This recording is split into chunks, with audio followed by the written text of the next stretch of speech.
Oke, baik. Terima kasih. Kita lanjutkan. Saya terpaksa melakukan recording yang beberapa fase karena keterbatasan dari aplikasi yang saya gunakan untuk merecording, jadi hanya untuk 15 menit. Setelah itu tidak bisa dilanjutkan. Maka saya melakukan beberapa rekaman. Kita lanjutkan multiple pressure zones. Ya, jadi untuk high-rise building ini terdapat zona-zona ataupun area-area yang memiliki tekanan yang berbeda, ya. Jadi untuk melayani tekanan berbeda, maka harus dibuat sistem agar kombinasi dari distribusi itu tercukupi, ya. The water supply system for high-rise building is a combination of distribution system.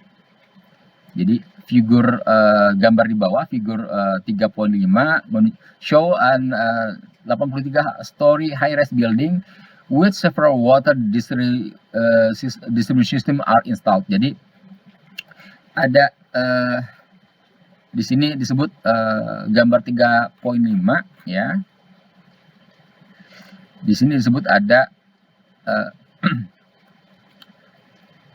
gedung dengan 83 lantai, ya. Jadi 83 lantai. Nah, ini cukup tinggi gedungnya, ya. Ini gedung tinggi, maka dia harus menggunakan zona-zona tekanan, ya, zona-zona tekanan. Ya, oke.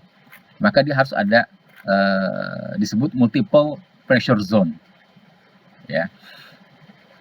Zone 1 typically supplied by pressure from the water main to the extent permitted by residual pressure of the water main. Ya, it is an upfit cold water system. Kalau upfit itu ke atas, ya, kalau downfit itu ke bawah, ya. Zone 1. Jadi kita coba saya lihat di sini, ya, saya kecilkan dulu. Jadi ceritanya ini ada disebut misalkan 83 lantai. Mereka membaginya itu menjadi 10 zona. 10 bagian tekanan. Ya. Jadi di sini dilihat ada zona 1. Zona 1 adalah first floor, ya. First floor. Zona 2 adalah lantai 9 sampai 17. Zona 3 18 sampai 26, berikutnya sampai zona 10. Ya. Ya. Lantai 81 sampai 83. Oke.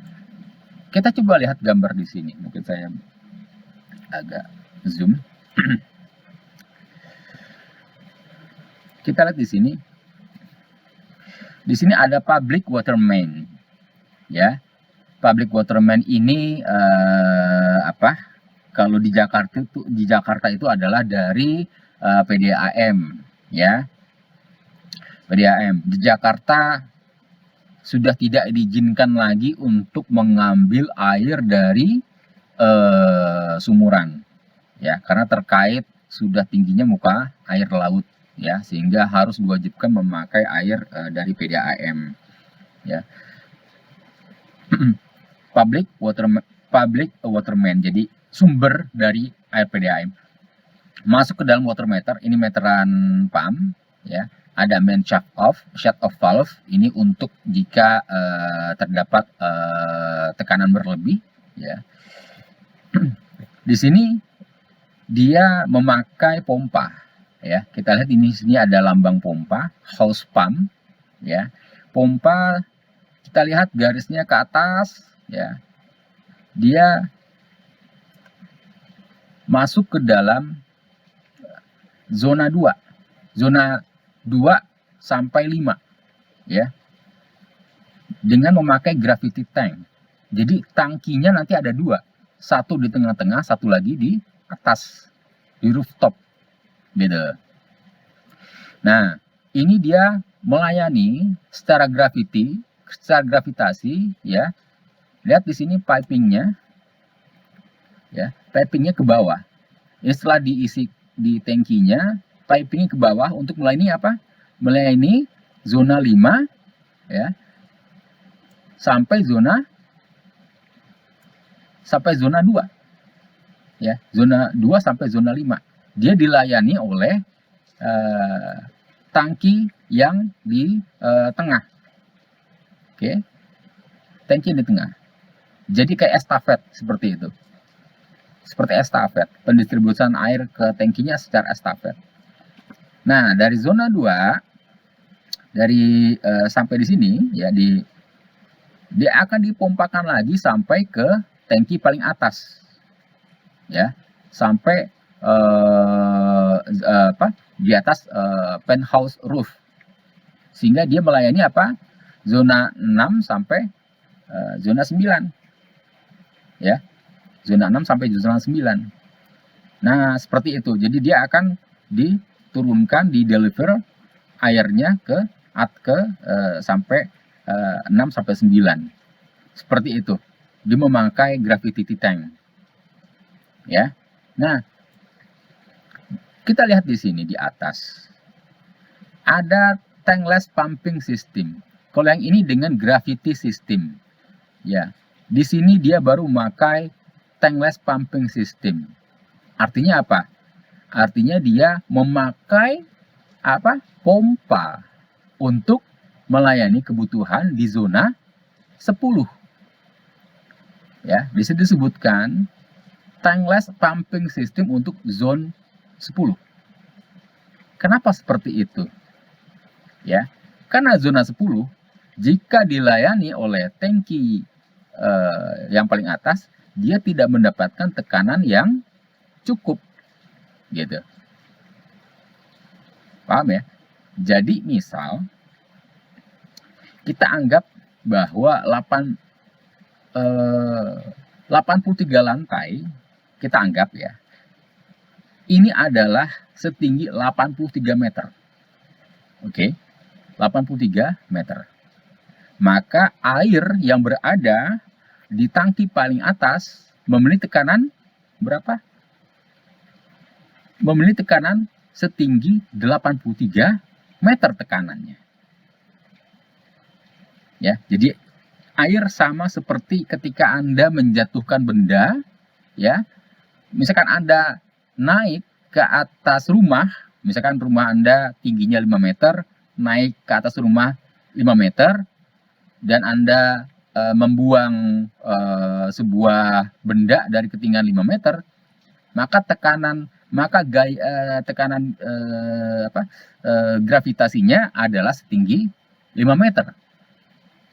Oke. Ketika Anda naik lagi 10 meter, maka akan bertambah menjadi 10 meter. Begitu juga saat mendistribusikan air. Ya. Maka ketika didistribusikan ke sampai lantai 83, ya, ataupun di sini disebut lantai 84 di penthouse, di roofnya, maka dia akan mempunyai tekanan ke bawah sini sampai 83 meter. Yang paling bawah. Tetapi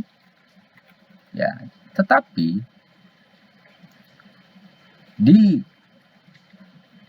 lantai paling atas ke lantai berikutnya di bawahnya, itu tekanan bukan 83 meter, tetapi hanya berkurang ya sedikit.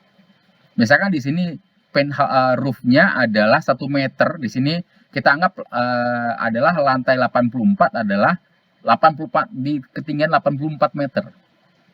Ya, tapi zona 10 lantai 83 di bawahnya itu 83 meter. Jadi 84 dikurangin 83 hanya memiliki tekanan ya 1 meter. 84 dikurang 83 maka 1 meter. Ya, Anda coba bayangkan ya, ketinggian air hanya 1 meter. Bisa dibayangkan misalkan contoh air PDAM yang masuk ke dalam keran rumah itu hanya bertekanan 1 meter. Ya. Jadi tekanan 1 meter itu di dalam mekanika fluida ya adalah tekanan dari senter pipa ke atas. Misalkan itu dinyatakan 1 meter, maka air yang bisa naik ke atas adalah setinggi 1 meter. Oke? Nah, jadi misalkan ada di rumah, air PDAM-nya hanya bertekanan 1 meter, maka hanya akan sanggup untuk melayani keran saja. Keran untuk ngisi bak. Tapi tidak bisa sampai untuk shower. Shower yang di atas kepala kita. Ya, untuk mandi itu nggak bisa. Oke, karena tinggi shower itu di atas kita. Ya, rata-rata kita tinggi misalkan 1,7 meter. Shower itu bisa sampai 2 meter. Tidak akan mungkin air bisa sampai dia ke shower. Ya, karena tekanan si air PDAM hanya 1 meter. Ya, sama seperti ini. Maka dibutuhkan untuk tekanan di atas. Ya, dibuatlah tankless pumping system. Dibuatlah tidak menggunakan tangki, tapi menggunakan sistem pemompaan. Nah, lihat di sini. Dari tangki dihisap oleh pompa dan disalurkan untuk apa? Untuk zona 10. Lantai 81 sampai lantai 83. Disebut pump pit. Dipompakan. Ya, dipompakan. Anda lihat di sini zona 9 sampai seterusnya ke bawah. Ya, dia sifatnya apa? Gravity. Gravity itu artinya menggunakan air dari gravitasi dari tangki air. Ya, oke, paham ya sampai sini. Nah, di sini kita lihat selain di sini ya, ada juga untuk pemompaan di paling atas dilayani untuk water heater. Jadi di gedung-gedung, di hotel, di apartemen, ya, dia juga menyediakan air hangat. Jadi air hangatnya itu ada water heater di atas yang dipompakan dari paling atas. Oke, ini juga sama sistemnya seperti itu. Nah, itu yang ada pada sistem multiple pressure zone. Jadi harus dipahami ya bahwa untuk merencanakan sistem pendistribusian pada gedung tinggi bertingkat tinggi seperti ini ya. Dia secara estafet dipompakan dari atas ke bawah, dimasukkan ke dalam tangki dulu, dari tangki baru disalurkan ke bawah. Nanti akan diestafet lagi seperti itu ya, diestafet lagi. Nah, sehingga kita misalkan ke dalam gedung-gedung tinggi, kita coba di toiletnya air kok sama semua tekanannya karena dia memakai sistem seperti ini. Nah, sistem seperti inilah yang digunakan untuk mendesain sistem plumbing pada gedung-gedung tinggi. Ya, sehingga apa? Sehingga yang sejak dari awal saya katakan untuk memenuhi ya debit dan tekanan agar dapat melayani pengguna. Ya, misalkan tidak seperti ini, maka lantai paling atas, mungkin lantai yang pertengahan sampai ke atas nggak akan dapat air. Kenapa? Karena tekanan kurang. Gitu. Oke. Sampai sini dulu bab ini. Terima kasih.